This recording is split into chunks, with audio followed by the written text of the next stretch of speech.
France à présent, et on va évoquer une toute autre actualité qui est en train de se dérouler à Paris, une espèce de grande messe de la technologie, de la nouvelle technologie, et notamment à l'honneur évidemment l'intelligence artificielle. On en parlait avec nos invités en plateau, on va continuer cette discussion dans un instant, mais avant on prend la direction du salon. Mohamed Mezrahi, vous êtes sur place, on a déjà vu certains des projets qui sont exposés à Vivatech. Je crois que là vous allez nous présenter quelque chose en lien avec l'intelligence artificielle, les émotions, l'humeur. Exactement, Lucie. Vous venez de le dire, l'intelligence artificielle, c'est la grande vedette de ce salon, ce grand salon européen où 165 000 visiteurs sont attendus pendant 4 jours. On a arpenté ces allées depuis tout à l'heure avec Colline Chambol et on a rencontré Samuel Lerman, c'est le cofondateur d'une start-up française, Emobot, qui a conçu un robot et une plateforme d'analyse émotionnelle destinée justement à suivre l'évolution des humeurs en continu. Et je lui ai demandé justement à Samuel Lerman de tester mes émotions. C'était un peu plus tôt ce matin, regardez. Ce qu'on peut voir sur la carte ici, c'est justement plusieurs émotions déjà qui sont renseignées, mais ce qui est intéressant, c'est qu'à droite, on a les émotions positives, à gauche, les émotions négatives, en haut, à quel point elles sont actives, en bas, à quel point elles sont passives. Donc là, par exemple, si vous mimez par exemple la joie, l'humeur, vous souriez, petit à petit, on va voir justement les émotions qui vont aller vers le coin droit, en haut à droite. Émotions actives et plutôt agréables.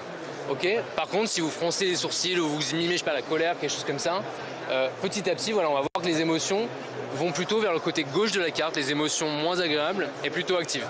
Ce qui est intéressant, c'est assez intéressant de voir les émotions analysées en direct, c'est vraiment la technologie sous-jacente.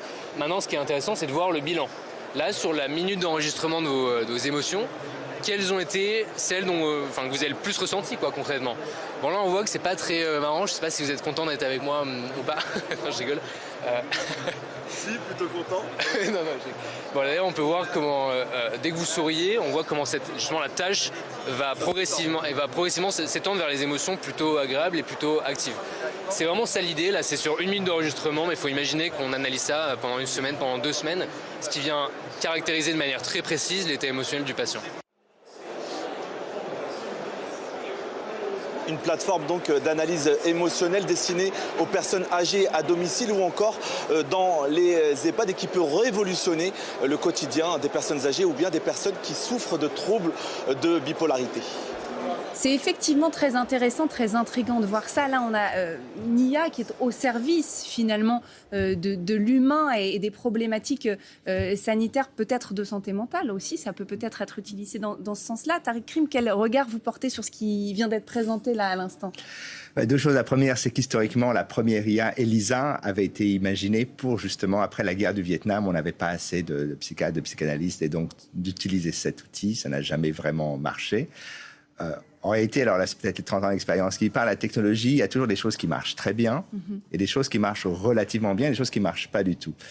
Et à chaque fois, on nous explique que ça va tout changer. Le véritable enjeu, c'est de savoir utiliser ce qui marche très bien, d'arriver à contourner ce qui marche pas trop mal et d'éviter d'utiliser les choses pour ce qui marche pas bien. Et on a souvent c'est un véritable enjeu. Et toutes les entreprises, toutes les personnes qui utilisent ces outils vont devoir être confrontées à ces 3 choses.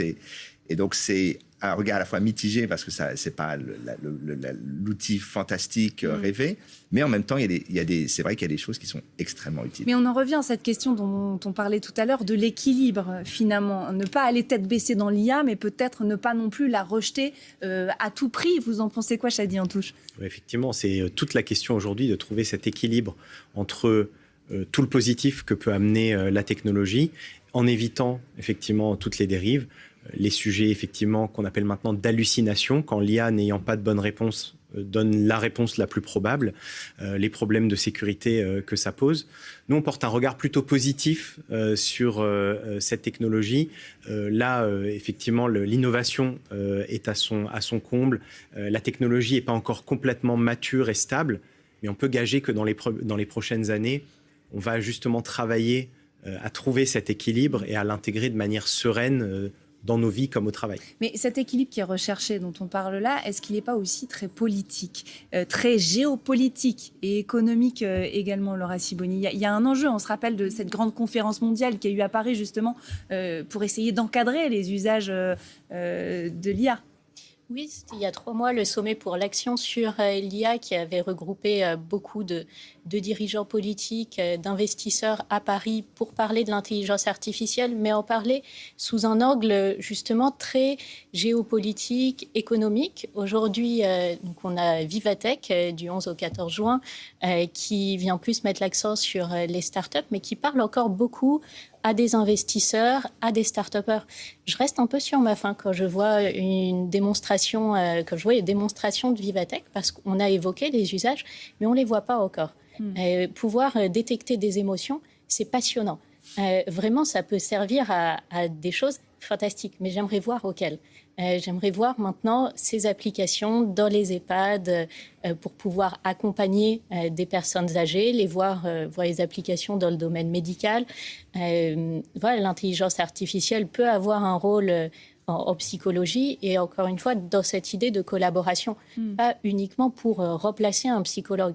Par contre, pour aider à réorienter des patients qui en ont besoin pour venir en complément avec les avantages de l'IA, avec ce qui marche, c'est-à-dire que c'est toujours disponible, que c'est jamais fatigué, que vous pouvez lui écrire à 3 heures du matin si vous voulez, et avec ses inconvénients, notamment le fait que ça ne remplace pas l'empathie, que ça ne remplacera pas une personne humaine. L'IA qui doit être au service d'eux, Isabelle Hilali, vous avez la même analyse ou pas que Laura Sibony? Alors, ce que je trouve, c'est qu'effectivement, ça peut vraiment être au service de l'humain.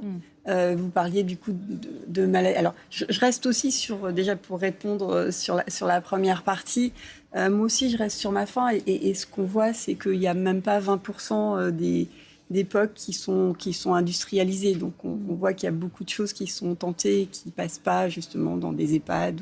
Mais peut-être parce qu'on est aussi un peu trop dans l'idée, pardonnez-moi, c'est une vraie question, mais est-ce que l'IA, il n'y a pas aussi un truc de « allez, je crée ma start-up, je crée mon IA, c'est super, j'ai mon projet » et après, j'ai envie de dire. Alors ça, c'est sûr aussi. C'est vrai que si on regarde la création de start-up, déjà, il y en a beaucoup qui font la même chose. Il y en a beaucoup qui sont faites pas toujours avec l'expertise métier associée. Donc, il y a les deux extrêmes, en fait. Moi, je vois des start-up où il y a l'expertise IA, mais il n'y a pas une bonne connaissance métier. Et à l'inverse, des fois, notamment dans la santé que je connais bien, des fois, des professionnels de santé qui veulent lancer une start-up, mais à qui manque un peu la compétence IA.